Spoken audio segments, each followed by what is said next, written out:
नमस्कार दोस्तों, मेरा नाम मयंक है और स्वागत करता हूं आपके अपने चैनल हिंदी पाठशाला में। जैसा कि हम लगातार हिंदी साहित्य का दूसरा इतिहास जो कि बच्चन सिंह के द्वारा लिखा गया है, इसको हम बार-बार लगातार क्रम से पढ़ते हुए आगे बढ़ रहे हैं। इसी क्रम में आज ये 5वीं क्लास है और 5वीं क्लास में आज हम पढ़ेंगे श्रृंगार और वीर दर्पण जो इनकी काव्य की दूसरा चैप्टर है। इसको हम पढ़ेंगे बिना देर किए और अगर चैनल पे नए हैं तो आप ज़रूर सब्सक्राइब कर लें और वीडियो अंत तक देखें ताकि समझ आए और वीडियो को पसंद आए तो लाइक भी कर सकें। तो पढ़ते हैं श्रृंगार और वीर दर्पण काव्य। इसमें इन्होंने सबसे पहले स्थान दिया है हेमचंद को। जैन मुनियों में हेमचंद अपनी विधा और पांडित्य के लिए अत्यंत विख्यात थे। गुजरात के सोलंकी राजा सिद्धराज जयसिंह के यहाँ, ये आप जरूर इंपॉर्टेंट है, याद करें कि किसके राज्य में रहते थे। तो गुजरात के सोलंकी राजा सिद्धराज जयसिंह के यहाँ इनको बहुत सम्मान मिला था। सिद्धराज के भतीजे कुमारपाल ने राजा होने पर उन्हें और भी सम्मानित किया। सिद्धराज के आग्रह पर उन्होंने प्राकृत अपभ्रंश का व्याकरण ग्रंथ सिद्ध हेम शब्द अनुशासन लिखा। प्राकृत अपभ्रंश का व्याकरण ग्रंथ है उनका सिद्ध हेम शब्द अनुशासन। रचना परीक्षा में पूछ ली जाती है, इसलिए रचनाओं को आप जरूर अपने नोट्स में लिखते चलें। हेमचंद की रचना है जो अपभ्रंश का प्राकृत अपभ्रंश का व्याकरण ग्रंथ है सिद्ध हेम शब्द अनुशासन के नाम से। और इन्हें प्राकृत का पाणिनि कहा जाता है। इन्हें प्राकृत का पाणिनि कहा जाता है। आप ध्यान दें कि अपभ्रंश के वाल्मीकि किसे कहा जाता है, तो स्वयंभू को कहा जाता है और प्राकृत के पाणिनि हेमचंद को कहा जाता है। व्याकरण के अतिरिक्त उन्होंने देशी नाम माला, कुमारपाल चरित आदि ग्रंथों का पठन किया।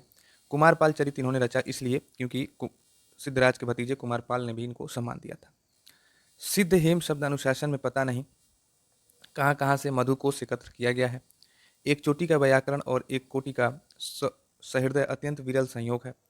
मधुकोश में जैनियों के नीति उपदेश भी, रीतिकालीन नायिकाओं के पूर्व रूप भी, वीर दर्पोक्तियाँ भी हैं, सौंदर्य और प्रेम का सहज काव्योक्ति भी है। इनसे कुछ दोहे तो अछूते और टटके हैं, मानो विभिन्न ग्रामांचलों की मधुगंध भीगी मीठी में उठा लिए गए हों। संभवतः ये दोहे तत्कालीन अभीरों और गुर्जरों के उन्मुक्त जीवन में रसे बसे रहे हों। पर इसमें भ्रम नहीं होना चाहिए कि ये दोहे लोक काव्य हैं।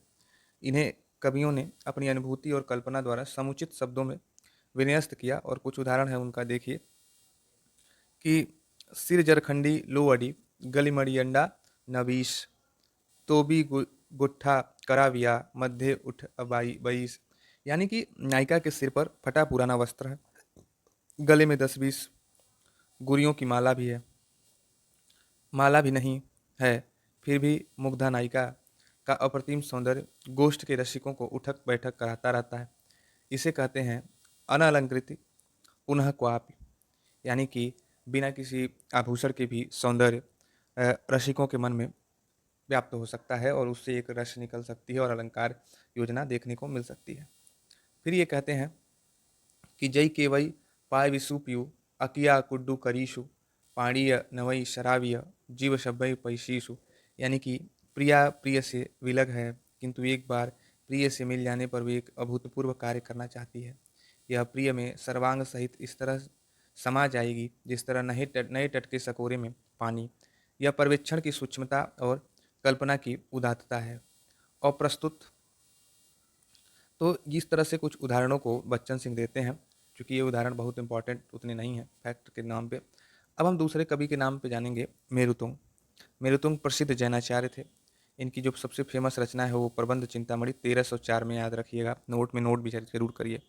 अब आप ध्यान दीजिए कि सिद्ध राजा जयसिंह और कुमारपाल के आदि इतिवृत्त इस तरह प्रस्तुत किए गए कि उनके ऐतिहासिक पक्ष की रक्षा हो गई हो।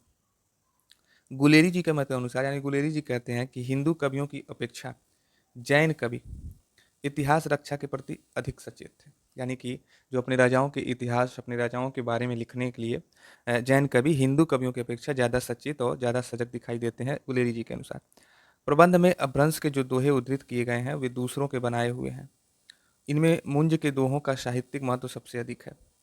मुंज धाराधिपति मालवा नरेश भोज के चाचा थे। वे वीर भी थे और रसिक भी थे। रसिक कुछ ज़्यादा ही थे।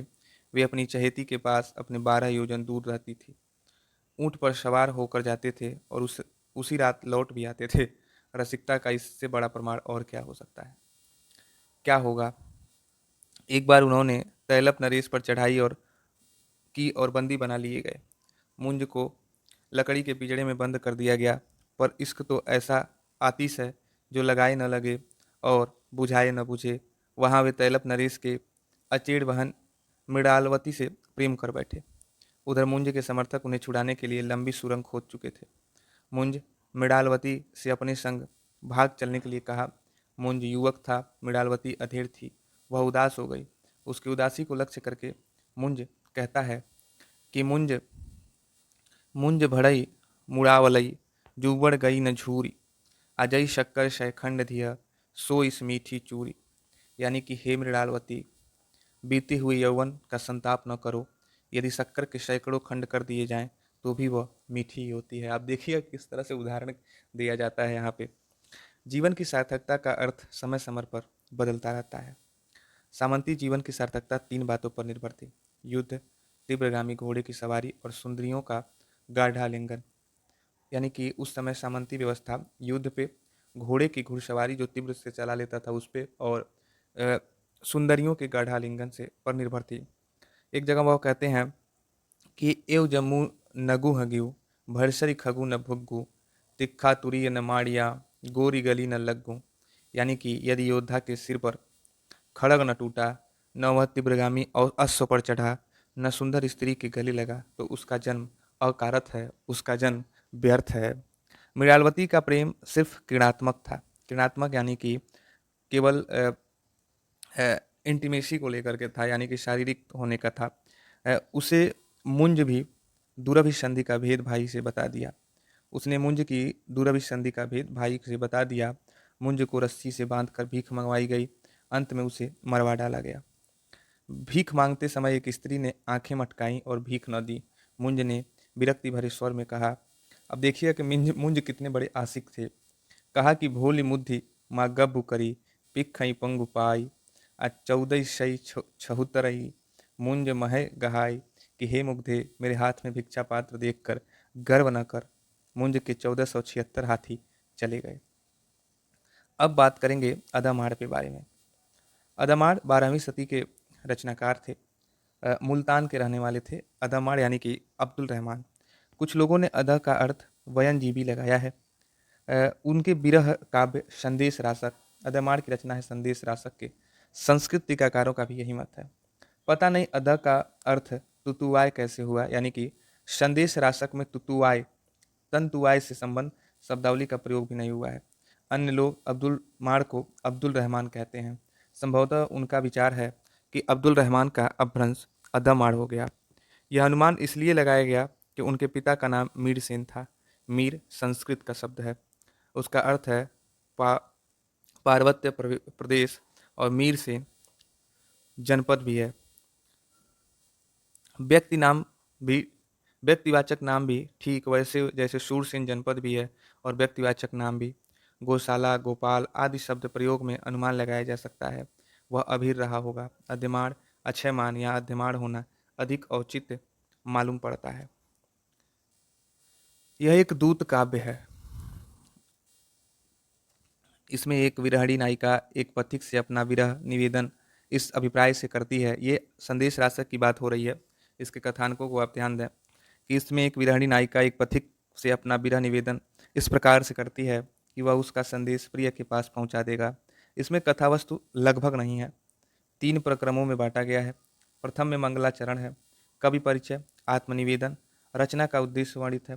द्वितीय में विरह निवेदन, तृतीय में षट ऋतु वर्णन है। सारा वर्णन संस्कृत के काव्य रूढ़ियों से भरा पड़ा है। ताजगी का अभाव है। इस आधार पर इस रचना का जो काल है वो 11वीं सदी माना जाता है, यानी कि संदेश रासक का जो समय है वो 11वीं सदी माना जाता है। अब यहाँ ध्यान दीजिए, संभवतः यह पहला धर्मेत्तर रास है। पहला धर्मेत्तर रास कौन है? तो संदेश रासक।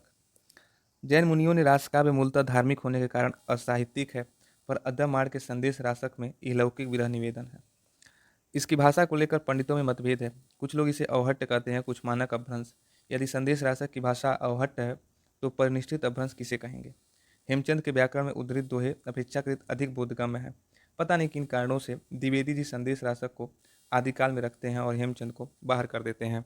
बच्चन सिंह कहते हैं कि इनकी भाषा को लेकर के विद्वानों में जो मतभेद है कि कुछ लोग अवहट्ट कहते हैं, कुछ लोग मानक अपभ्रंश कहते हैं। लेकिन अगर इनकी भाषा को अवहट्ट कहा जाए तो परिनिष्ठित अपभ्रंश किसे कहा जाएगा? हेमचंद के व्याकरण में उद्धृत कुछ दोहों को लोग बोध बोध करते हैं और इन्हीं सब कारणों में पता नहीं क्या कारण खोज के हजारी प्रसाद द्विवेदी ने संदेश रासक को आदिकाल के अंतर्गत रख दिया। यहाँ तक कि पहला कवि माना है हजारी प्रसाद द्विवेदी ने अब्दुल रहमान को, और वो हेमचंद को बाहर रखते हैं। अब बात करेंगे रासो काव्य को लेकर के। रासो काव्य, रासो काव्य, तो अब रासो काव्य को ध्यान देंगे। रासो शब्द की उत्पत्ति प्रयोग के संबंध में विद्वान एकमत नहीं है। रामचंद्र शुक्ल इसे रसायन से बना हुआ मानते हैं। अब रामचंद्र शुक्ल किससे मानते हैं? रसायन से मानते हैं। और रसायन से क्यों मानते हैं? बिसल देव रासो काव्य में, काव्य के अर्थ में रसायन शब्द बार बार आता है, अतः हमारी समझ में रसायन शब्द होते होते रासो हो गया है। यानी कि आप ध्यान दीजिए कि परीक्षा में पूछेगा किस ग्रंथ के आधार पे रसायन से माना जाता है। रसायन से शुक्ल जी मानते हैं तो वो है बिसल देव रासो के आधार पर आरसीएस ने इसको रसायन से माना। आरसीएस का मतलब रामचंद्र शुक्ल। अब ध्यान देंगे, हजारी प्रसाद द्विवेदी इसे नाट्य उपरूपक रासक शब्द से प्रादुर्भूत कहते हैं। हजारी प्रसाद द्विवेदी किससे मानते हैं? रासक शब्द से। रासो लोक प्रचलित नाट्य रास से निकला हुआ प्रतीत होता है। यानी कि जो उस समय प्रचलित कुछ नाटक होते थे जिनको रास कहा जाता था, उससे भी निकला हुआ प्रतीत होता है। भागवत का रास भी लोक से लिया गया है, नाट्य का रासक से। इसमें गीत और नाट्य दोनों का मिश्रण होता है, यानी कि रासो काव्य में गीत और नाट्य दोनों का मिश्रण होता है। ब्रजमंडल की उसके बाद दोनों का मिश्रण होता है। भागवतु की रासलीला से भी यह सिद्ध होता है। ब्रजमंडल की रासलीला लोक प्रचलित रास का ही विकसित रूप है। जैन अपभ्रंश में रास की लंबी परंपरा है। रास से ही रास, रायण, रासु आदि बने। जैन रास मूलतः सांप्रदायिक है, किंतु साहित्य में प्रविष्ट होकर इसका रूप श्रृंगार वीर मिश्रित हो गया। अब काव्य प्रकृति देखिए कि रासों की काव्य प्रकृति क्या है। आपने क्या जाना? रासक सबसे हजारी प्रसाद द्विवेदी मानते हैं। और रास जो नाट्य उस समय चलता था, रास खेला जाता था, जिस तरह से रामलीला रासलीला होता था, उससे लोग प्रचलित मानता है कि रासो निकला। लेकिन रामचंद्र शुक्ल ने बिशल देव रासो में बार बार रसायन आया है, तो उससे रासो को मानते हैं। अब इसकी काव्य प्रकृति क्या थी? तो रासो काव्य मूलतः प्रकृति सामंतों और राजाओं के शौर्य और विकास का अतिरंजित चित्र प्रस्तुत करना है। सामंती चरित्र के अनिवार्य अंग हैं शोभा, यानी कि इसका जो मूल प्रकृति था वो राज दरबारों में राजाओं के शौर्यगान को लेकर के था। शौर्य और विलास में कौन प्रधान है कहना कठिन है, यानी कि इस तरह से लिखा गया कि युद्ध वाले शौर्य का भी इसमें गर्व दिखाई देता है, गान दिखाई देता है और वर्णन दिखाई देता है, और विलासितापूर्ण शौर्य को भी दिखाया गया है। तो इसमें शौर्य और विलास में कौन प्रधान है ये कहना बड़ा मुश्किल हो जाता है। शौर्य का प्रदर्शन विलास को लेकर के है, विलासिता प्रिय शौर्य को लेकर के है। दोनों द्वंदात्मक संबंध है।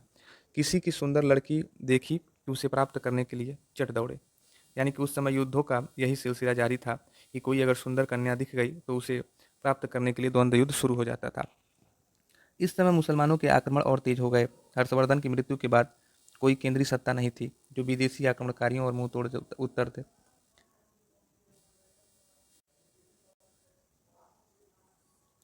उसके बाद पश्चिमोत्तर प्रदेश में गहरवाड़, चौहान, चंदेल, परिहार आदि राजपूतों के अलग अलग राज्य थे, वो आपस में लड़ा करते थे। युद्ध उनका व्यवसाय था और विलास उनकी खेती थी। अब आप ध्यान दीजिए कि ये लाइन बहुत इंपॉर्टेंट है। उनका व्यवसाय, उनका कर्म, उनका पेशा बन गया था युद्ध लड़ना, और विलासिता उनकी खेती थी, यानी कि रोजमर्रे की जीवन थी, रोजमर्रे की इच्छा थी जो कभी मर ही नहीं रही थी। उसके बाद आता है कि यह कभी राजाओं से संधि होती थी तो कभी किसी भी तुच्छ कारणों से, कभी भी किसी से संधि टूट जाती थी। 8वीं सदी में अरबों ने सिंध पर आक्रमण किया था पर अपना राज्य स्थापित कर लिया। आप ध्यान दीजिए कि साहित्य को हमेशा इतिहास से जोड़ के ही पढ़ा जा सकता है, और खास करके साहित्य के इतिहास को। जब हम किसी भी साहित्य की रचना को या फिर साहित्य के इतिहास को इतिहास से जोड़ते हैं, ऐतिहासिक घटनाओं से जोड़ते हैं, तो वो ज़्यादा इंटरेस्टिंग हो जाता है और इंटरडिसिप्लिनरी अप्रोच में ये ज़्यादा महत्वपूर्ण हो जाता है, और याद करने की क्षमता, दिमाग में बैठने की जो इसमें और ज़्यादा विश्वास के साथ ये बैठता है। तो आप ध्यान दीजिए कि 8वीं सदी में अरबों का आक्रमण होने लगा सिंध पे, किंतु इसका प्रभाव शेष भारत पे नहीं पड़ा। लेकिन जब इसका प्रभाव पड़ा तो पूरे भारत पे हम नहीं देखते हैं। 11वीं शताब्दी आती है, तुर्कों का आक्रमण आ जाता है। महमूद गजनबी, आपको भी पता है, सोमनाथ पे बार बार ये आक्रमण कर रहा था, तो उन दिनों ये उत्तर भारत को तबाह कर दिया था हमला कर करके। और इस देश की अपार संपत्ति घोड़े खच्चरों पर लाद कर गजनी अपने गरीब प्रदेश गजनी ले गया था। उसका सबसे घातक हमला सोमनाथ मंदिर पे हुआ। कहाँ हुआ? सोमनाथ मंदिर पे। मंदिर के अतुल्य सोनात, अनगिनत हीरा जवाहरात लूट लिए गए। सोमनाथ के मंदिर रक्षा में 50,000 से अधिक लोग मारे गए। गजनबी के युद्धों का पूरा विवरण फारसी के इतिहास में नहीं मिलता। अलबरनी यानी कि तकीके हिंद का विवरण एकांगी और पक्षपातपूर्ण है। महमूद को रोकने के लिए संघ बने थे, पर वे ठीक काम नहीं कर रहे थे। मह- महमूद ने पंजाब पर अपना अधिकार कर लिया था। लाहौर में उसका एक सूबेदार रहता था। वहाँ लूटमार के लिए देश में विभिन्न, राजस्थान पर चढ़ाइयाँ करते रहते थे ये, क्योंकि राजस्थान जो उधर से नज़दीक पड़ता था और रास्ते में पड़ता था। राजपूत राजाओं ने इनका सामना किस प्रकार किया, इसका वर्णन प्रायः नहीं मिलता है, पर संस्कृत साहित्य में कहीं कहीं उसका उल्लेख है। अजमेर के राजा अजय देव मुसलमानों को परास्त किया था। अर्णोराज ने मुसलमानों पर भारी शिकस्त दी थी। आना के पुत्र बिशलदेव यानी कि विग्रहराज चतुर्थ, जिस पर बिशलदेव रासो की रचना रची गई थी, शासनकाल में मुसलमानी सेना काफ़ी दूर भीतर तक घुस आई थी। उन्हें उसे खदेड़ कर उसकी सीमा में लौटा दिया गया। अब आता है महमूद गजनबी के बाद दूसरा बड़ा हमला मोहम्मद गोरी का। ये मोहम्मद गोरी साहब आते हैं और एक नंबर के दरनीच आदमी। 1991 में तराइन के मैदान में लड़ा और पृथ्वीराज चौहान के हाथों बुरी तरह से हारा। लेकिन वही हाल है कि बार बार कोशिश करने से आदमी जीत जाता है। तो अगले वर्ष गोरी ने पुनः आक्रमण किया और पृथ्वीराज युद्ध में काम आया और गोरी ने गंगा यमुना के मैदान पर अपना अधिकार कर लिया। यह भारतीय इतिहास में सबसे बड़ी दुर्घटना थी कि जब मोहम्मद गोरी ने पृथ्वीराज चौहान को हरा के और गंगा के मैदान पर अपना अधिकार जमाया।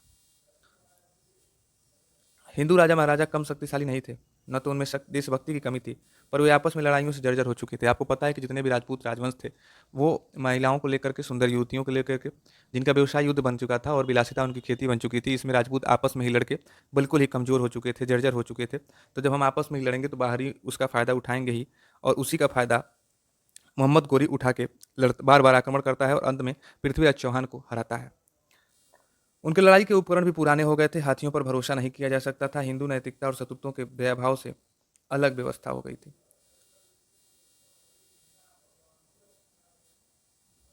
सबसे बड़ी अदूरदर्शिता तो यह थी कि हिमालय के दर्रों में चौकसी उन्होंने नहीं की। चीनी दीवार नहीं बना सकते थे। दर्रों की देखरेख के लिए किले तो बनवाए, पर राजस्थान के राजाओं ने अपने राज्य में पठानों की दाल न गलने दी। वे बराबर लड़ते रहे। रासो काव्य कितने भी अप्रमाणिक क्यों न हो, अब यहाँ से ध्यान दीजिएगा। ये तो रही ऐतिहासिक घटनाएं कि आप मोहम्मद गोरी गजनबी का आक्रमण हुआ, वहाँ पे मुसलमानी आक्रमण होते से राजपूत राजाओं आपस में लड़े, किस तरह से मुसलमानों को भगाए, ये तो ऐतिहासिक घटनाएं हैं उसके पृष्ठभूमि को जानने के लिए। अब रासो काव्य कितना भी अप्रमाणिक हो, लेकिन उनके आधार पर तत्कालीन सामंती समाज की विलासिता और व्यक्तिक शौर्य का पता लग जाता है। जो भी रासो काव्य मिले हैं उनमें पारस्परिक युद्धों, ईर्ष्या द्वेष, कलह, रूप लाभ आदि का खूब बढ़ा चढ़ाकर चित्रण किया गया। इस ऐतिहासिक दुर्घटना का उल्लेख ऊपर हुआ है कि मूल कारणों का पता रासो काव्य से लग जाता है। फिर भी लोक जीवन की कुछ न झांकी मिल ही जाती है। परिभाषा तथा ऐतिहासिक तथ्यों के आधार पर रासो काव्य प्रमाणिक नहीं सिद्ध होते। खुमान रासो, बिसलदेव रासो, पृथ्वीराज रासो ऐसी ही रचनाएं हैं। भटकेदार की एक रचना आती है जयचंद प्रकाश, मधुकर कवि की रचना जय मयंक जय चंद्रिका ग्रंथ उपलब्ध नहीं है। श्रीधर नाम के एक कवि हैं, वो रणमल छंद की पुस्तक लिखते हैं। अब एक एक पुस्तक पर चर्चा करेंगे। ये आपको भी ध्यान देना चाहिए, खास करके यूजीसी नेट, जीडीसी और यूपीजीआईसी देने वालों के लिए, ताकि आप मेंस लिख सकें। यूजीसी नेट में आए तो बहुत ही डीप क्वेश्चन पूछ रहा है, उसको आप हल कर सकें। चैनल पर नए तो सब्सक्राइब भी कर लीजिए। बिसलदेव रासो के बारे में बात करेंगे। बिसलदेव रासो एक विरह गीत काव्य है। इसका रचयिता नरपति नाल है। आप इसको जरूर याद करेंगे कि यह विरह गीत काव्य है और इसके रचयिता का नाम नरपति नाल है। पर अपने ऐतिहासिक तथ्य, रचनाकाल तथा भाषा के आधार पर यह अप्रमाणिक सिद्ध होता है। एक अप्रमाणिक रचना है ये। रचनागत वर्तमान कालिक क्रिया के प्रयोग से नरपति नाल बिसलदेव का समकालीन प्रतीत होता है। संभव है कि नाल बिसलदेव का राज्य कवि रहा हो, यानी कि जो जिस समय लिखता है उस हिसाब से उसको माना जा सकता है। बिसलदेव की विभिन्न प्रतियों, उसके रचनाकाल के विभिन्न तिथियों अंकित है कि 1073, 1076, 1212, 1272, 1373 विक्रमी आदि। यह कहना इनमें कौन सी तिथि प्रमाणिक है अथवा एक भी प्रमाणिक नहीं, बहुत कठिन है। शुक्ल जी इसका रचनाकाल 1212 विक्रम संवत मानते हैं। अब ध्यान दीजिए, शुक्ल जी बिसलदेव रासो का रचनाकाल 1212 विक्रम संवत मानते हैं। द्विवेदी जी भी इसी तिथि पर मुहर लगाते हैं। मोतीलाल मिरारिया ने इसे 1546 से 60 के आसपास बताया है। लेकिन आप ध्यान दीजिए कि बिसल देव रासो का जो प्रकाशन तिथि है, जो रचना काल है, वो 1212 विक्रम संवत आप मान के चलेंगे। अब भाषा के आधार पर यह रचना निश्चित नहीं किया जा सकता। यह गीत काव्य है, मौखिक रूप से गाया जाता रहा होगा, इसलिए इसकी भाषा निरंतर परिवर्तित होती रही। यानी कि बिसल देव जो है वो पढ़ने वाला नहीं, जबकि गाने वाला रचना है। तो आप जब भी गाते हैं तो आप देखिए कि कोई गाना हम गाते हैं तो उसके टोन में कहीं ना कहीं हमारे लगातार उसमें परिवर्तन, चेंजेस आते रहते हैं। तो इसी तरह से इसका भी उस समय लिखने की व्यवस्था बहुत नहीं हुई होगी, तो बार बार आदमी गाता होगा, साल दर इसकी भाषा में निरंतर परिवर्तन होता चला गया होगा। बिसल का समय निर्धारित हो जाए तो समस्या का समाधान के निकट पहुंचा जा सकता है। जिस विग्रह राज का उल्लेख इस रासों में हुआ है, कौन से विग्रह राज थे, चतुर्थ या तृतीय? तो आप ध्यान दीजिए कि शुक्ल जी ने विग्रह राज चतुर्थ को ही बिसल देव माना है। ये इंपॉर्टेंट लाइन है, इसको आप याद करेंगे और नोट भी करेंगे कि विग्रह राज चतुर्थ ही बिसल देव है। उनका समय 1220 विक्रम संवत के आसपास बताया है। इस पुस्तक में उल्लिखित निर्माण काल 1272 मझारी का 1212 विक्रम संवत मानने में सुविधा हो जाती है, क्योंकि बिसल देव का विवाह धाराधिपति भोजराज की कन्या से हुआ था। वह तिथि असंगत सिद्ध हो जाती है, क्योंकि भोजराज की मृत्यु इस विग्रह राज से 100 वर्ष पहले हो चुकी थी। शुक्ल जी ने यह शंका स्वयं उठाई है। यानी कि कहने का मतलब है कि जिस विग्रह राज चतुर्थ को बिसल देव मानते हैं शुक्ल जी, लेकिन एक समस्या सामने आती है कि इस बिसल देव रासों में विग्रह राज चतुर्थ यानी कि बिसल देव की शादी भोज, धारा के अधिपति, धारा के राज भोजराज की पुत्री से माना जाता है। लेकिन जाहिर सी बात है, इस विग्रह राज चतुर्थ के 100 वर्ष पहले ही भोजराज की मृत्यु हो चुकी है। तो यहाँ एक ये संशय सामने आता है, एक शंका, और स्वयं शुक्ल जी ही बात स्वीकार करते हैं। उनका कहना है कि जैसा पहले कह आए हैं कि अजमेर के चौहान राजा बिसल देव यानी कि विग्रह राज चतुर्थ बड़े वीर और प्रतापी थे। उन्होंने मुसलमानों के विरुद्ध कई लड़ाइयाँ की थीं। उन्होंने मुसलमानों के विरुद्ध, सॉरी फिर से नीचे आ गए बहुत ज़्यादा,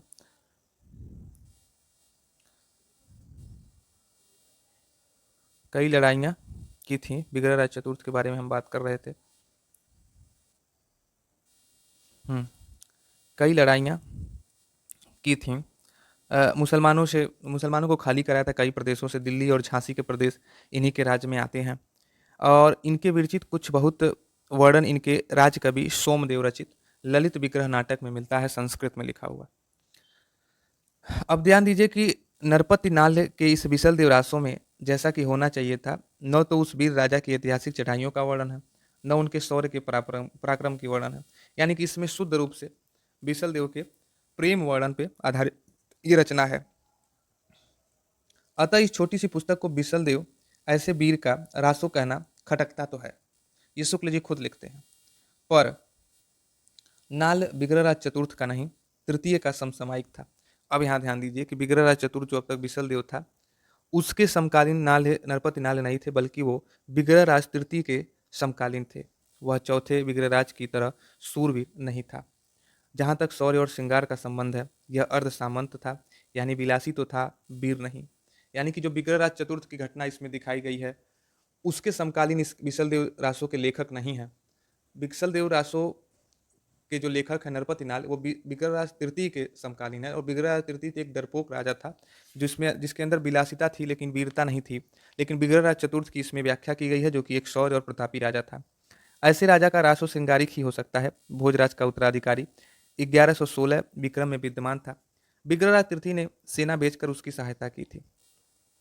इस तथ्य के आधार पर माता प्रसाद गुप्त ने बिसल देव का समय 1150 विक्रम संवत के आसपास ठहराया है। बसवाड़ा, उज्जैन, बेतवा के दानपत्रों और शिलालेखों के आधार पर भोजराज का समय जो है वो 1076 से 1115 विक्रम संवत ठहराया गया है। ऐसी स्थिति में विग्रहराज तृतीय का भोजराज की बेटी राजमती से विवाहित होना बिल्कुल संभाव्य है। यानी कि विग्रहराज तृतीय का भोजराज की बेटी राजमती से विवाह होना यहाँ संभव दिखता है। रासों के आरंभ में भोजराज की प्रशस्ति की गई है। हो सकता है ग्रंथ का समारंभ राज्यरोहण को ध्यान में रख के किया गया हो। अतः 1076 ईस्वी विक्रम संवत में इसकी रचना समारोह के अनुचित नहीं है। अब ध्यान दीजिए, बिसल देव रासो 4 खंडों में विभाजित है। कितनी खंडों में? 4 खंडों में। अब इसमें क्या क्या है? बिसल देव रासो में जो 4 खंड हैं, उसमें जो पहला क्या है? मालवा के राजा भोज परमार की पुत्री शाकंभरीश्वर बिसल देव के विवाह का वर्णन। यानी कि राजमती से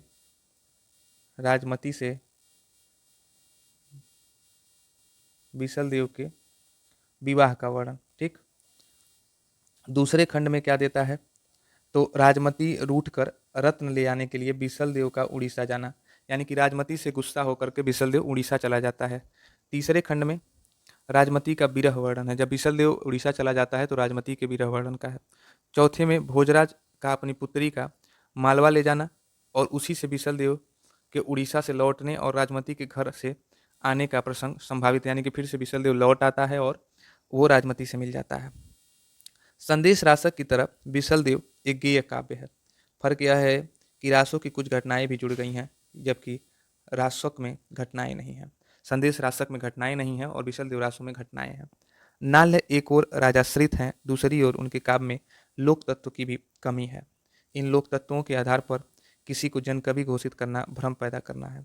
संदेश रासक में एक विरहिणी नायिका पथिक से विरह संदेश भेजती है और रासों में राजमती भी संदेश वाहक से अपना विरह निवेदन करती है, यानी कि संदेश रासक में भी एक विरहिणी नायिका होती है जो पथिक यानी कि राह चलते हुए किसी आदमी से संदेश भेजती है, और बिसल देव रासों में भी जो राजमती उसकी नायिका है वो अपने पति बिसल देव के लिए संदेश वाहक से अपना विरह निवेदन भेजती है।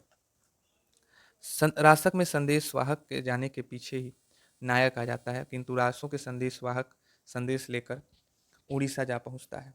किंतु जहाँ तक लोक तत्वों का संबंध है, रासक की अपेक्षा रासों में वह अधिक है, यानी कि लोक तत्व जो है, यानी कि लोक की जो भाषा है, लोक का जो जीवन है वो रासक में थोड़ा कम है, लेकिन रासों में अधिक दिखाई देता है। अब हम देखते हैं फिर कुछ इम्पोर्टेंट। तो राजा भोज की कन्या का स्वाभिमानी होना स्वाभाविक था, क्योंकि राजा की कन्या है तो स्वाभाविक है कि वो स्वाभिमानी हो। है भी तो वह एक राजा की ही कन्या। राजा और रानी बिसलदेव और राजमती दोनों सामंती अहम हैं, सामंती अहंकार हैं। राजा ने गर्वोक्ति की कि उसके समान धनी राजा दूसरा नहीं है। रानी से नहीं रहा गया। वह बोली, तुमसे धनी तो उड़ीसा का राजा है, तुम्हारी खान से नमक निकलता है, उसके खान से हीरे पन्ने। रानी की बात राजा को सामंती मिजाज से अच्छी नहीं लगी। वह रानी से रूठकर हीरे जवाहरात लाने उड़ीसा चला गया। इतनी कहासुनी के बाद वह भारतीय परंपरा में पली नारी है। प्रिय के वियोग में वह अत्यंत विकल हो उठी। वह शंकर भगवान को उलाहना देने लगी कि तुमने मुझे स्त्री क्यों बनाया, और भी तो कुछ बना सकते थे, जंगली जंतु, गाय, वनखंडी की काली कोयल। तो इसमें फिर लिखते हैं कि अस्तरी जन्म कई दिय महेश, अवर जन्म धारई धारणा रे नरेश, रानी न सिरजई रो कड़ी, घड़ई न सिरजई थौड़ी कई, और वनखंड काली कोयली, हई वसंती अम्बा नई चंपा की डाल, भसती दास बिजोरणी। यानी यदि मैं काली कोयल होती तो स्वच्छंदता पूर्वक चंपा की डाल पर बैठती, अंगूर और बिजौरी खाती। यहाँ कितनी प्रतंत्र है, यानी कि वो अपने स्वतंत्रता के बारे में बार बार कहती है। तो ये विशल देव रासों के बारे में उनकी कुछ लिखे गए इनके जो इम्पोर्टेंस थे। अब हम पृथ्वीराज रासों के बारे में बात करेंगे। पृथ्वीराज रासो जो है चंद्रबरदाई की रचना है, और ये जितना अधिक महत्वपूर्ण काव्य है उतना अधिक विवादास्पद है। इस लाइन को भी नोट करें, ये परीक्षा में पूछ ली जाएगी। पृथ्वीराज रासो के जो रचनाकार चंद्रबरदाई हैं वो पृथ्वीराज चौहान के बाल सखा, परामर्शदाता और राजकवि थे। रासो के अनुसार पृथ्वीराज को बंदी बनाकर गौरी अपने देश ले गया। बाद में चंद भी वहां पहुंचा। अब इसकी जो घटना है उसको अगर मैं बताऊं, पहले आप ये ध्यान दें कि इनके पुत्र जलधर ने इसको पूरा किया था।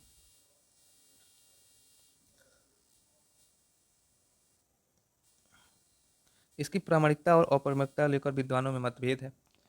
प्रामाणिकता के पक्ष और विपक्ष में अरसे से लिखा जाता रहा है। अब इसमें कौन प्रामाणिक मानता है, कौन अप्रामाणिक, इसको ध्यान में रखना चाहिए। रासो पूर्णतः प्रामाणिक रचना है। रासो पूर्णतः अप्रामाणिक है, न प्रामाणिक है न अप्रामाणिक, यह अर्ध प्रामाणिक है। प्रथम मत मानने वालों में मोहनलाल विष्णुलाल पंड्या, मिश्र बंधु और श्याम सुंदर दास हैं। ये मानते हैं कि रासो जो है वो पूर्णतः प्रामाणिक रचना है। तो प्रामाणिक कौन कौन मानता है? मोहनलाल विष्णुलाल पंड्या, मिश्र बंधु, श्याम सुंदर दास, और अब उसके बाद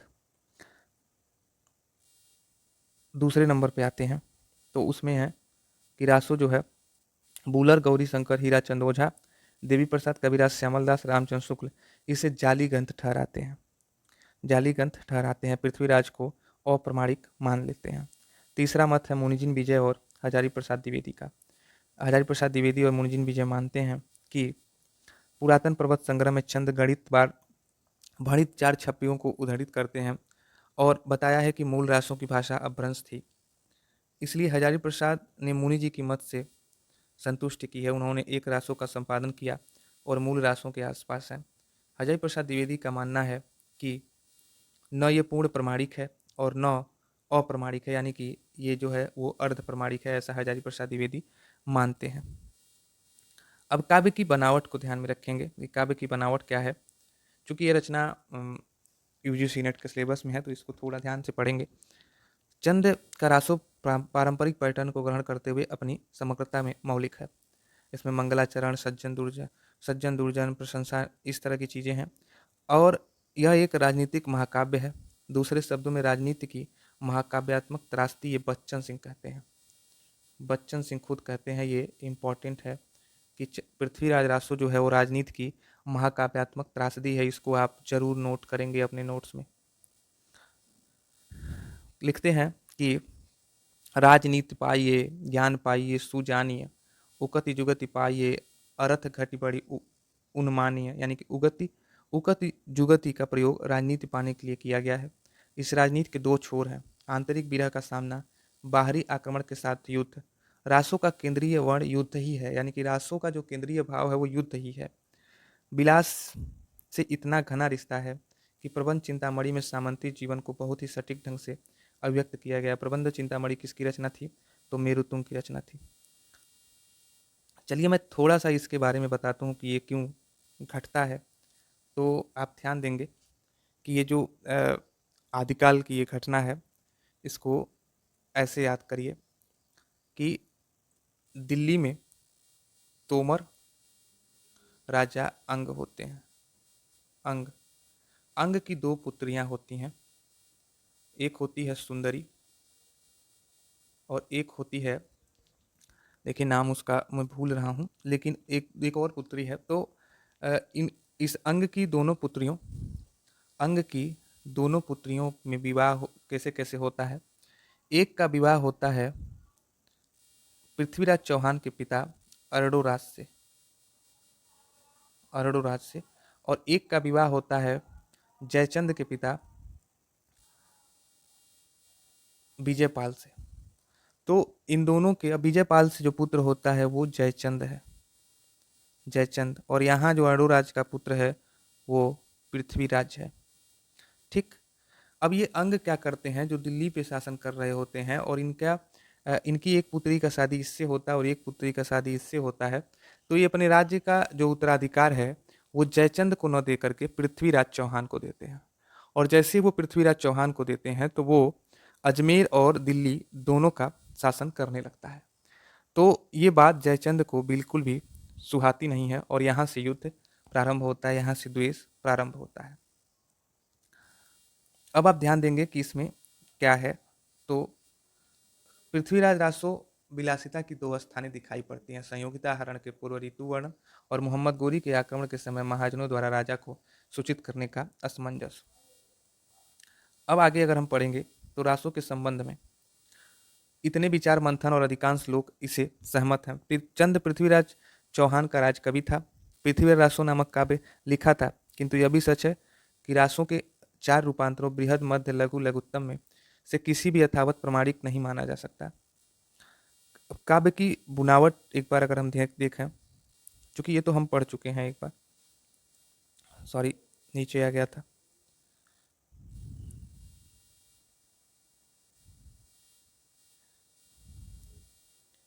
यहाँ देखते हैं, यहाँ इसकी जो भाषा रही है वो राजस्थानी, ब्रजी, फारसी आदि के शब्द इसमें मिले हैं। अपभ्रंश और अवहट की चाशनी भी है और ये कई शब्द कई रूपों में लिखे गए हैं, जैसे शैल के लिए शैल, शयल, शैल, सब मिलाकर भाषा जो है वो ब्रज मिश्रित राजस्थानी यानी कि डिंगल है। इसको आप जरूर नोट करें कि पृथ्वीराज रासो की जो भाषा है वो ब्रज मिश्रित राजस्थानी डिंगल है। पर इतना स्मरण रखना चाहिए कि इसकी अनगढ़ भाषा का भी अपना स्वाद है। अब हम बात करेंगे आला खंड को लेकर के। इसके रचयिता जगनिक हैं। जगनिक ये महोबा नरेश परमाल के दरबारी कवि हैं। किसके? परमाल आप जरूर याद रखेंगे। 1173 ईस्वी में इसकी उपस्थिति काल मानी जाती है। कहा जाता है जगनिक ने पृथ्वीराज रासो पर रासो की तरफ परमाल रासो लिखा, परमाल रासो, जो अभी उपलब्ध नहीं है। आला खंड कहा जाता है कि परमाल रासो का ही अंश है। एक परमाल रासो लिखते हैं और इसी का अंश निकल के आता है आला खंड, आला खंड। तो किसका अंश है आला खंड? परमाल रासो का।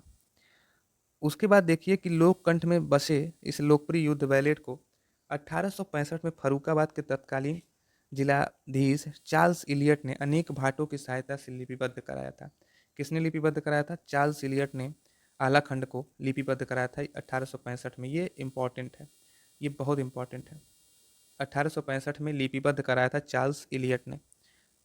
वाटरफील्ड द्वारा किया गया इसका अंग्रेजी अनुवाद भी छप गया था। वाटरफील्ड ने इसको अंग्रेजी में लिखा।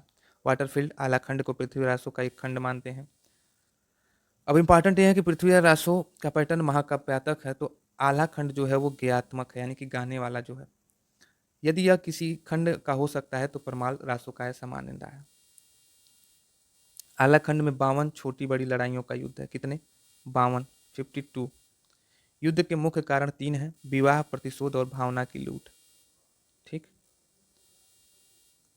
उसके बाद आप ध्यान देंगे कि बाप बदला लेने के लिए उदल ने माड़ो की लड़ाई लड़ी थी। करिया ने लूट के निमित्त दसपुरवा को विध्वंस किया था। तो ये 52 लड़ाइयों के बारे में लिखते हैं। ये बहुत हमारे लिए इंपॉर्टेंट नहीं है। अब हम सीधे देखते हैं आला खंड की भाषा क्या कह रही है। तो आला खंड की भाषा इस तथ्य की गवाही देती है कि यह बहुत प्रवर्ती रचना है। अपभ्रंश और अवहट का कोई संबंध नहीं है। विलायत शब्द से प्रतीत होता है कि अंग्रेजों के आगमन के बाद 18वीं शताब्दी की रचना है, यानी कि इसमें एक विलायत शब्द का प्रयोग एक जगह देखने को मिलता है। इससे माना गया है कि ये 18वीं शताब्दी के बाद की रचना है। अब इसमें ये बहुत इंपॉर्टेंट कोटेशन आता है परीक्षाओं की दृष्टि से कि इसमें आला खंड में नैतिकता को किनारे रख दिया गया था और गंगा उठाकर भी वचन का पालन न करना, शरबत और भोजन में विष मिलाना, दूल्हे को अकेले बुलाकर अंधकूप में डाल देना सामान्य सी बात हो गई थी। विवाह विकट कर्म था। आधे मड़ुए भावरी घूमे, आधे झूम चले तरवारी। क्षत्रियों की आयु का आदर्श था, यानी कि क्षत्रियों का एक अपना सौंदर्य था, आयु का अपना एक गर्व था। वो किस तरह से था कि 12 वर्ष ले कुकुर जिए, अरु 13 ले जिए सियार, बरस 18 छत्री जीवें, आगे जीवन को धिक्कार। जो भी अषाढ़ आया नहीं, जो भी हो अषाढ़ आया नहीं कि गांव गांव ढोलक की थाप पर अलैतों के कंठ फूट पड़ते थे। सदा तरैया न बन फूले, सदा सदा न सावन होए, स्वर्ग मड़ैया सब काहों को, यारो सदा न जीवे कोई। तो ये आज हमारा आला खंड तक हमने पढ़ा। रासो काव्य के ऐतिहासिकता के बारे में पढ़ा। चूँकि अपनी हमारी समय सीमा है, तो उस समय सीमा के अंदर ही हमें रोज़ पढ़ना होता है। तो आज की क्लास हम यहीं पे रोकेंगे। अगली क्लास हम जय प्रकाश और जय मयंक जस चंद्रिका से शुरू करेंगे। तो बने रहिए हिंदी वात्सल्य के साथ। वीडियो पसंद आई हो तो लाइक करें। अब तक सब्सक्राइब नहीं किया है तो सब्सक्राइब जरूर कर लें, ताकि अगली वीडियो जब आए तो सबसे पहले नोटिफिकेशन आपको पहुँचे। तो मिलते हैं नेक्स्ट वीडियो में हिंदी साहित्य के दूसरा इतिहास बच्चन सिंह की ये सीरीज में। तब तक के लिए नमस्कार।